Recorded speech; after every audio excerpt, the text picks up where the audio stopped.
감사합니다. 우리 옆 사람과 한번 하이파이브 하시면서 예수님이 승리하셨습니다. 예수님을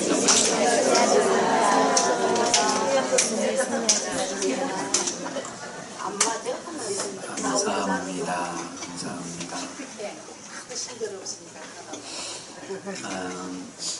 다윗의 도피 생활은 대부분 광야에서 이루어집니다. 성소에서 떡과 칼을 받은 다윗은 블레셋으로 갔다가 다시 그 정체가 발각되자 모압으로 도망하죠. 모압에 갔지만은 돌아오라는 하나님의 말씀을 듣고 그는 다시 유대 땅으로 돌아옵니다. 돌아온 후에 광야를 전전하며 목숨을 부지해갑니다.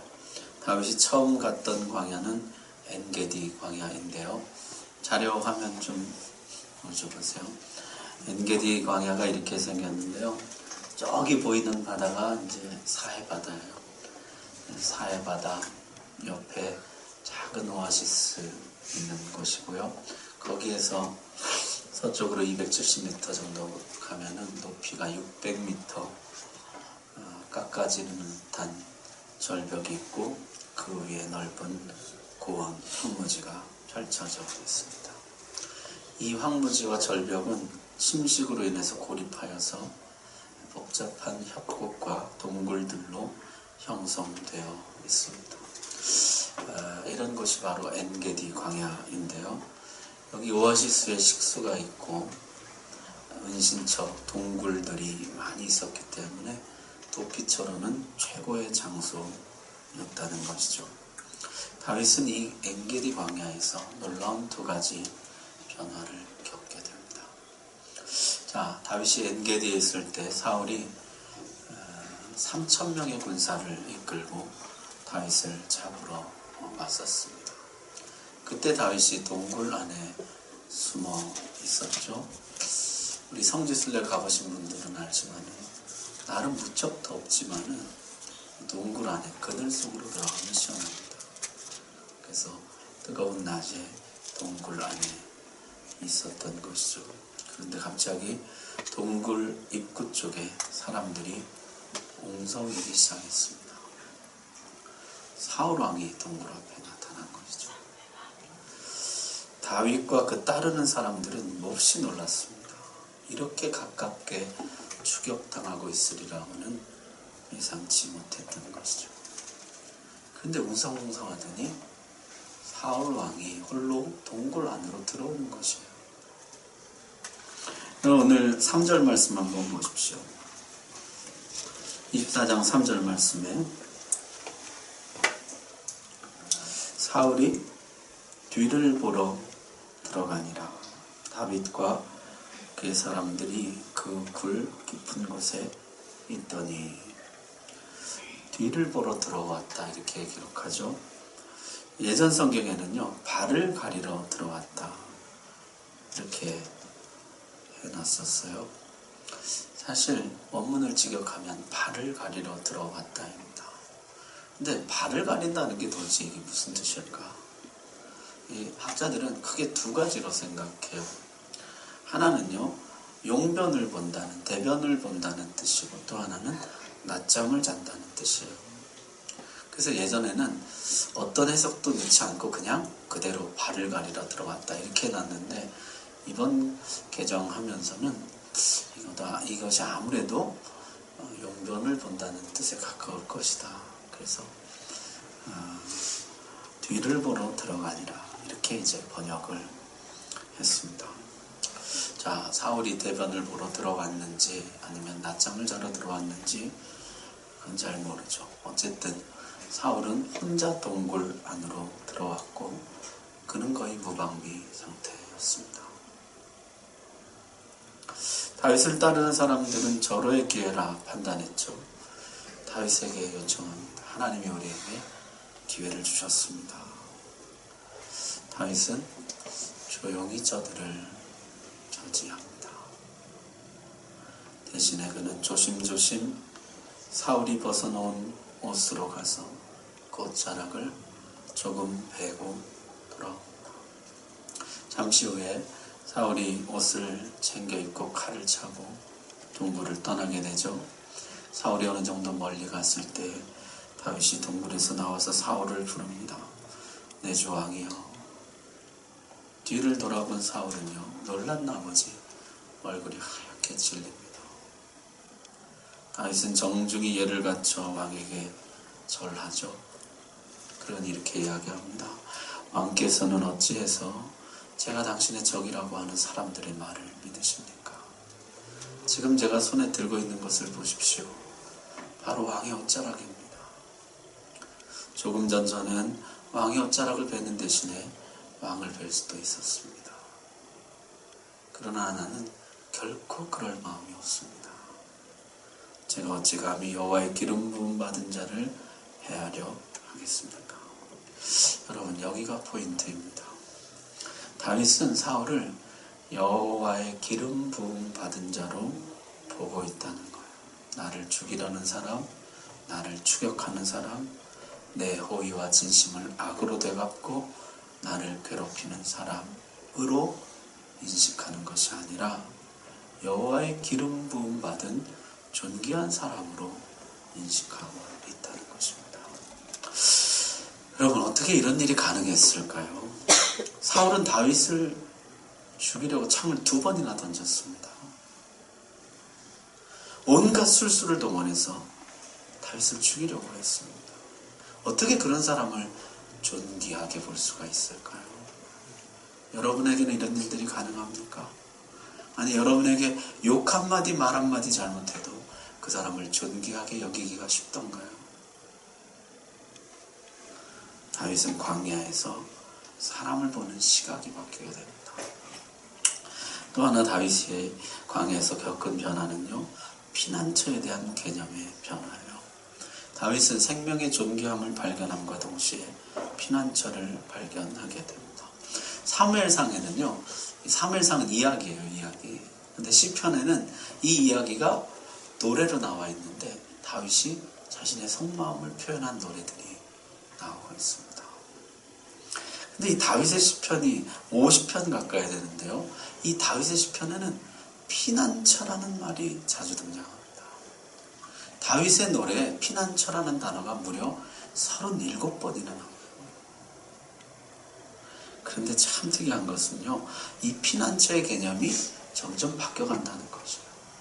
처음에 다윗에게 피난처는 동굴, 바위 틈, 은밀한 곳, 그런 곳이 피난처였어요. 점점 의미가 바뀝니다. 나중에는 피난처라는 말이 여호와를 가리키는 단어로서요. 오직 여호와만 나의 피난처이십니다. 동굴이 피난처가 아니더라는 거예요. 바위 틈 어디 안전한 곳이 피난처가 아니더라는 것이죠. 사울이 다스리는 세상 안에서 피난처는 없습니다. 이 세상에서 오직 나의 피난처는 하나님뿐입니다. 하나님이 함께 하시면은 대로도 왕궁도 피난처가 되지만 하나님 함께 하지 않으시면 동굴조차 안전하지 않습니다. 여러분, 다윗은 광야에 자발적으로 들어온 것이 아닙니다. 도망치다가 들어오게 된 것이죠. 그러다가 광야에서 다윗은 놀라운 것을 배웁니다. 생명의 존귀함과 여호와만 나의 피난처 되신다는 사실이에요. 여러분, 광야는 그런 곳입니다. 광야에 들어가서 1시간 정도 지나면은 사람이 모든 감각이 예민해진다 그래요. 여러분, 우리 성지순례 가서 오늘 광야 봤잖아요. 겉으로 볼 때 풍광이 괜찮아 보이잖아요. 여러분, 그 속에 들어가서 한번 있어 보세요. 시각, 청각, 후각이 극도로 예민해진다 그럽니다. 안전을 보장할 수 없는 곳이죠. 어디서 뭐가 날라올지 모르는 것이에요. 언제 모래폭풍이 불어올지, 사나운 들짐승과 불뱀과 전갈이 나타날지, 신기루와 모래늪이 어디에 있는지 발 한번 잘못 디디면 맞아 들어가는 것입니다. 우리는 모두 감각을 곤두세우게 된다는 것이죠. 근데 광야는요, 우리 육신의 감각만 아니라 영혼의 감각도 일깨웁니다. 이 아무것도 예측할 수 없는 환경 가운데 우리의 영혼의 감각은 극도로 예민해지게 됩니다. 하나님을 놓쳤다가는 죽는 거지. 우리 영혼은 하나님을 향하게 됩니다. 하나님의 이름을 부르고 하나님을 찾게 돼요. 하나님을 의지하지 않고는 이 광야를 지날 수 없다는 것을 아는 것이죠. 여러분, 우리는요, 모든 것이 내 통제 아래 있을 때 편안함을 느낍니다. 수도꼭지가 있고 보일러가 있고 에어컨이 있고 적당한 온도를 내가 조절할 수 있을 때, 문이 있고 지붕이 있어서 비바람을 피할 수가 있고, 언제든 먹을거리를 살 수 있는 마트와 안전을 지켜주는 경찰서, 소방서, 병원 등을 주변에 두고 있을 때, 내가 원하는 것, 모든 것 내 뜻대로 조정하고 질서를 유지할 수 있을 때, 그때 우리는 편안함을 느끼는 것이죠. 우리는 그런 장소를 만들려고 해야겠습니다. 우리 집이 그런 집이 되기를 힘쓰는 것이죠. 그러나 그때 사실 우리는 하나님의 필요를 별로 못 느낍니다. 왜냐하면 모든 것을 내가 조종할 수 있기 때문이에요. 모든 게 내 통제 아래 있기 때문입니다. 그러다가 우리는 갑자기 광야로 내몰릴 때가 있습니다. 지리적인 광야가 아니라 상황적인 광야이죠. 모든 것이 다 잘 풀려가고 있었어요. 계획대로 되어가고 있었어요. 내가 정한 스케줄대로 움직여가고 있었습니다. 그런데 어느 날 갑자기 모든 것이 틀어지게 됩니다. 도무지 이해할 수 없고 통제할 수 없는 일들이 일어나게 됩니다. 우리는 격한 감정에 휩쓸리게 되고 아무것도 할 수 없다는 무력감에 빠지게 됩니다. 우리의 가족, 일터, 친구, 신앙에 급작스러운 변고들이 생기지만 정작 우리는 아무것도 할 수 없는 상황, 광야로 내몰린 것입니다. 쫓겨다시피 광야로 들어오게 된 것이죠. 광야에서 우리는 겁을 잔뜩 먹고 긴장해서 모든 감각을 곤두세우고 있습니다. 먹을 것, 마실 것, 우리의 안전, 진로, 우리 힘으로 할 수 있는 것은 아무것도 없어요. 그저 하나님을 바라볼 뿐이고 하나님께 반응하는 것, 그거 외에는 이 광야를 견뎌낼 수 있는 힘이 없는 것입니다. 근데 하나님이 만나를 내리시는 것이에요. 반석에서 물을 내시고 쓴 물이 단물이 되게 하시는 것이에요. 구름기둥 불기둥으로 지키시는 것입니다. 하나님과 함께 있을 땐 천만인이 나를 둘러진 질지라도 두렵지 않고, 하나님이 나를 떠나시면 온 세상 만물이 다 나의 대적이 되는구나. 광야에서 얻는 깨달음이에요. 우린 광야에서 하나님을 새롭게 만나게 됩니다. 하나님이 모든 것의 주인이시며 모든 것을 주관하시는 것을 배우게 돼요. 나는 하나님을 거스를 수가 없습니다. 하나님이 기름 부으셨다면 거기 하나님의 계획이 있을 것입니다. 나는 하나님을 신뢰합니다. 나는 하나님께 맡깁니다. 그걸 배우는 것이 광야입니다. 다윗은 아마도 광야에서 그 훈련을 받은 것이죠. 광야를 지나면서 다윗의 눈에는요, 사울이 대적이 아니라 하나님의 기름 부음 받은 자로 보이기 시작했어요. 그에게 생명이 있다면은 그에게 생명을 주신 하나님을 거스를 수 없다는 것을 그가 알게 되었어요. 그에게 기름 부음이 있다면은 그에게 기름 부은 하나님을 내가 거스를 수 없다는 것을 고백하게 되었어요.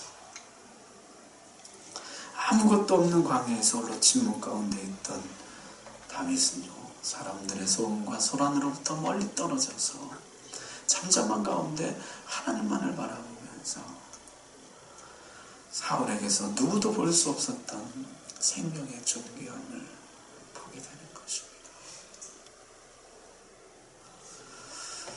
광야는 다윗에게 모든 곳에서 존귀함을 알아보는 법을 가르쳐주는 것이죠. 광야는요, 생명의 존귀함을 가르쳐주는 학교인 것이에요. 광야를 통해서 다윗은 전혀 기대하지 않는 사람에게서도 하나님의 우상을 보는 법을 배웁니다. 그는 심지어 사울에게조차 하나님의 영상, 하나님이 주신 생명의 존귀함, 그런 것들을 바라볼 줄 알게 되는 것이죠. 여러분, 지금도 이런 일이 일어납니다. 여러분이 자발적으로 들어왔건 도망치다 보니까 어찌어찌 하다 보니 밀리고 밀려서 광야에 들어오게 되었건, 하나님은 광야에서 당신에게 가르쳐주고 싶은 것이 있습니다.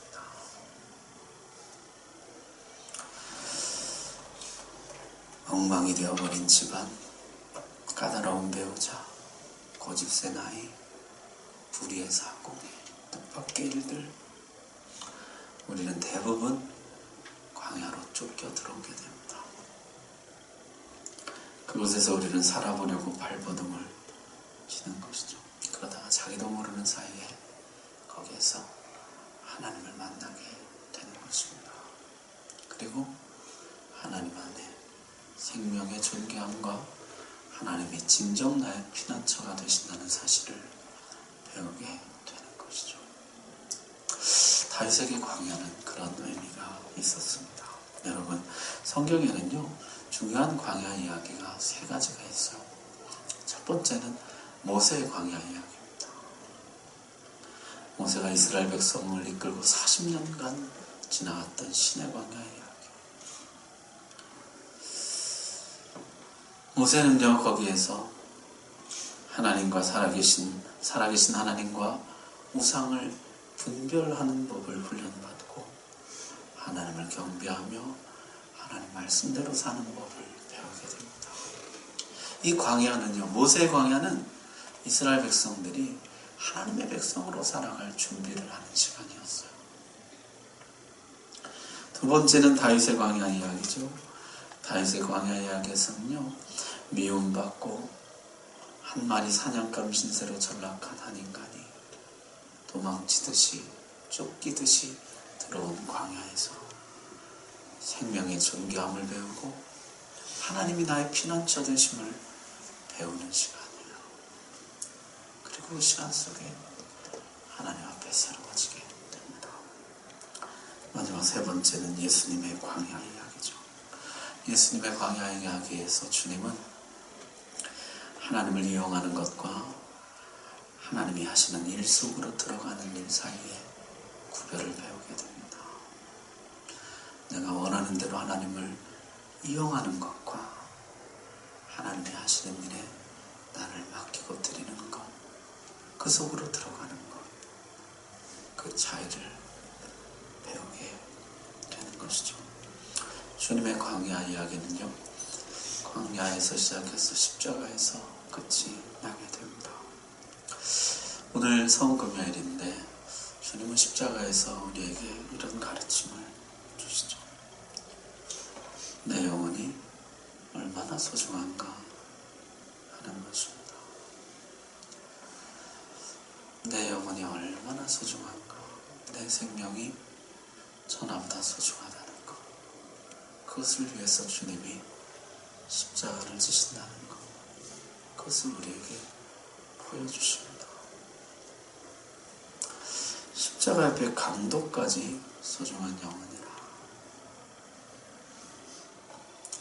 여러분, 오늘 우리가 정말 배우고 싶은 것은 바로 이것입니다. 나는 정말 생명의 소중함을 아는가? 내 영혼이 얼마만큼 소중하다는 것을 나는 아는가?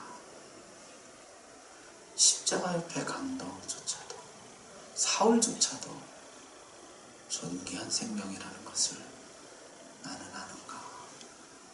그게 우리가 배워야 할 첫 번째 것이에요. 십자가가 우리에게 가르쳐주고 있는 것입니다. 두 번째는 십자가 외에는 외에는 피난처가 없다는 것이에요. 당신이 무엇을 피난처라고 생각하는 그것은 피난처가 아닙니다. 주님은 십자가 외에는 피난처가 없다는 것, 오직 십자가만 너의 피난처가 된다는 것, 우리 모든 죄인들의 그늘이 되고 안전한 피난처가 된다는 것을 우리에게 가르쳐주고 있습니다. 나는 십자가만을 피난처로 여기고 있는가? 그걸 돌아볼 필요가 있다는 것입니다. 말씀 마칩니다. 오늘 우리가 주님 앞에 배우고 싶은 것은 이것이야. 모든 사람은 시간의 차이가 있지만 인생의 일정 부분을 광야에서 보내게 됩니다. 광야를 통해서 하나님 우리에게 가르쳐 주시는 것이 있어요. 생명의 존귀함입니다. 심지어 사울의 생명의 존귀함이에요. 그것을 배우는 것이 중요합니다. 그것을 배워야 광야가 끝이 나는 것이죠. 그것을 배워야 십자가가 빛이 나는 것입니다. 생명의 존귀함을 배우지 못하면 광야가 헛된 것이고 십자가가 헛된 것이에요. 두 번째는 하나님만 나의 피난처 되신다는 사실입니다. 이것을 배우지 못하면 광야는 헛된 것이에요. 아직도 동굴을 찾고 있다면, 아직도 어디 바위 틈을 찾고 있다면, 아직도 어디 은밀한 곳, 안전한 곳을 찾고 있다면 십자가가 헛된 것입니다. 십자가는 오직 십자가만 너에게 안전한 피난처라. 십자가 안에서만 너는 안전할 수가 있다. 그것을 가르쳐주고 있는 것입니다. 오늘 말씀 여러분의 말씀으로 받으시기 바랍니다. 네, 찬송합니다.